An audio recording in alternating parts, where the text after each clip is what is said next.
ना milk powder चाहिए, ना मावा चाहिए, ना कंडेंस मिल्क दोस्तों। दो ही चीजें आपको चाहिए होती है कुल्फी बनाने के लिए। वो जो दानेदार टेक्सचर होता है ना, वो आप सिर्फ दूध से ही ला सकते हो। कॉर्नफ्लावर या कोई केमिकल की जरूरत है ही नहीं।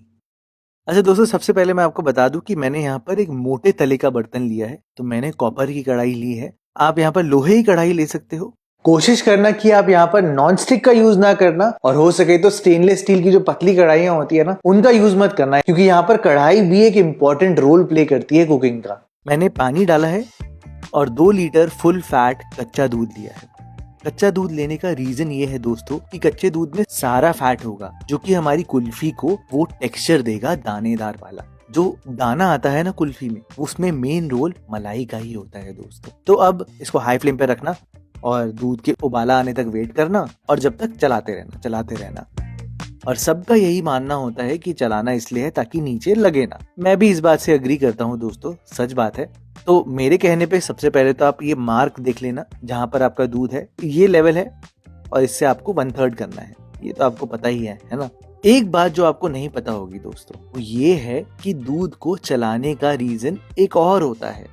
मैंने जानबूझ के यहाँ पर थर्मामीटर लगाया है, और अब मैं आपको एक छोटा सा एक्सपेरिमेंट दिखाता हूँ। देखो आप, अगर मैं दूध को नहीं चलाऊंगा, अगर मैं बिल्कुल ऐसे छोड़ दूंगा, जो टेम्परेचर है वो अपने आप राइज कर जाता है। क्या होता है कि मलाई की लेयर ऊपर आ जाती है और अंदर ही अंदर टेम्परेचर बढ़ता रहता है और उबाला जल्दी आ जाएगा। ऐसे दोस्तों एक्चुअल में बनती है लच्छेदार रबड़ी। ये देखो कैसे मैं मलाई निकाल रहा हूँ, तो एकदम लच्छे आ रहे हैं ना मलाई के। इसको साइड में रखते हैं और उससे लच्छे बन जाते हैं। बट एक्चुअल में कुल्फी बनाने के लिए हम यहाँ पर लच्छे नहीं लाना चाहते, हम उसको दाना बनाना चाहते हैं। तो यही अगर आप अपनी करछी को चलाते रहोगे लगातार, तो क्या होगा कि टेम्परेचर जो है वो नीचे आ जाएगा और बॉइलिंग लेवल नहीं आएगा। दूध जो है वो उबलेगा नहीं और मलाई बार बार आपके दूध में मिलती जाएगी। ये देखो मैं कैसे चला रहा हूँ तो नीचे आ गया ना टेम्परेचर, दिख रहा है ना आपको। यही सबसे इम्पोर्टेंट बात है दोस्तों। अगर आप हाई फ्लेम पर दूध को चलाते रहोगे तो मलाई मिलती रहेगी, उसके छोटे छोटे दाने होते रहेंगे, जिससे कि आपकी कुल्फी का टेक्सचर बहुत अच्छा आएगा।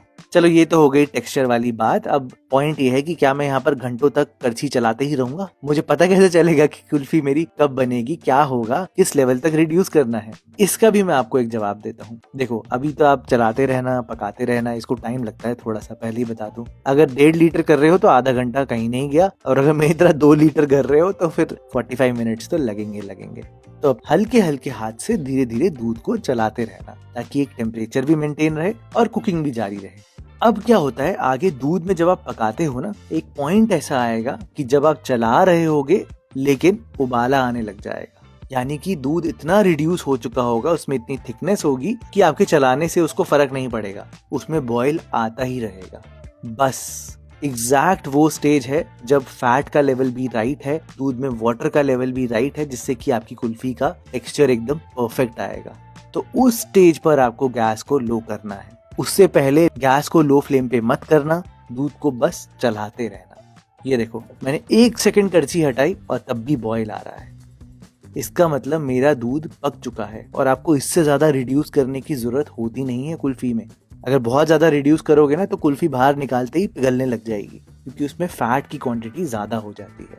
अच्छा खैर, मैं आपको ज्यादा बोर नहीं करूंगा अपने एक्सप्लेनेशन से, बस ये बोलूंगा कि साइड में जो मलाई लगती है उसको निकाल देना, जो सब बोलते हैं। अगर साइड में आप ध्यान दोगे तो आपको ऑटोमेटिकली दिखेगा दोस्तों कि मैंने यहाँ पर दूध को 1/3 लेवल पर रिड्यूस कर दिया है। इससे ज्यादा इसको मत पकाना दोस्तों।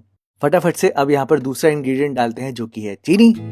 चीनी कितनी डालनी है? देखो मेरे हिसाब से आधा कप काफी होगी कुल्फी में, इससे ज्यादा आपको जरूरत नहीं है। और अगर चीनी से ही आपको फ्लेवर लाना है तो क्या करना कि आप सिर्फ 2 चम्मच निकालना, ज्यादा मत निकालना, पहले ही बोल रहा हूँ। थोड़ी सी ही चीनी लेना। तो मैंने सिर्फ 2 टेबलस्पून चीनी निकाल ली है अपने तड़के पैन में, इसको मैं यहाँ पर पकाऊंगा। बाकी चीनी को आप लो फ्लेम पर दूध पक रहा है ना, उसमें आप डाल देना। ये अपने आप ही डिजोल्व भी हो जाएगी, पूरी सेट भी हो जाएगी। अब मैं आपको बताता हूँ तड़के पैन में क्या करना है, क्योंकि इसमें थोड़ा ध्यान देना है। ये देखो अभी मैंने इसको हाई फ्लेम पर रखा है, चीनी अपने आप धीरे धीरे करके पिघलने लग जाएगी और इसमें थोड़ा थोड़ा कलर आना शुरू होगा।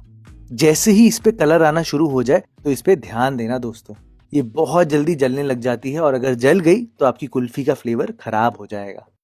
आपको बस अच्छा कलर लेना है कैरमल वाला, और वो स्टेज जैसे ही आ जाए यानी कि बबलिंग शुरू होने लग जाए, ये देखो विद इन सेकेंड्स बबलिंग सी होनी शुरू हो जाती है, तो आप फटाफट से यहाँ पर गैस को बंद कर देना।